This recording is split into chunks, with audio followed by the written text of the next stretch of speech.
England, Canada কিংবা Italy সব মিলেমিশে একাকার জাতীয় ফুটবল দলের ক্যাম্পে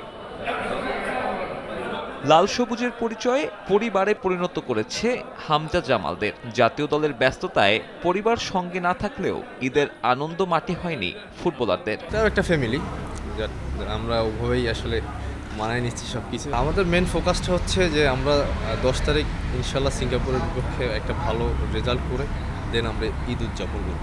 এর আগে সকাল 7টায় শাহবাগ চাঁদ মসজিদে ঈদের নামাজে অংশ নেন খেলোয়াড়রা। সবার সাথে মিলে জামাতে নামাজ আদায় শেষে ভক্তদের ছবি তোলার আবদার মেটাতে হয় লাল সবুজ প্রতিনিধিদের।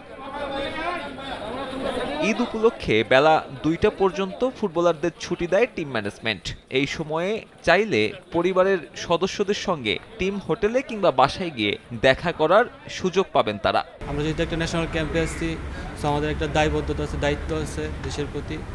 সো ওইরকম খুব একটা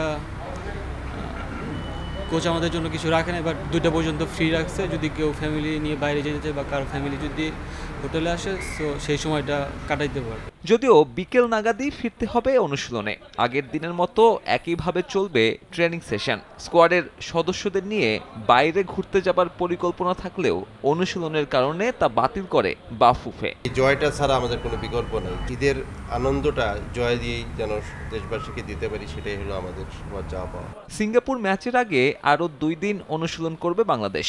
10 তারিখের সন্ধ্যায় গ্রুপের শীর্ষে ওঠার মিশন টিম জামাল ভুঁইয়ার সামনে। সাব্বির মিথুন, সময় সংবাদ, ঢাকা।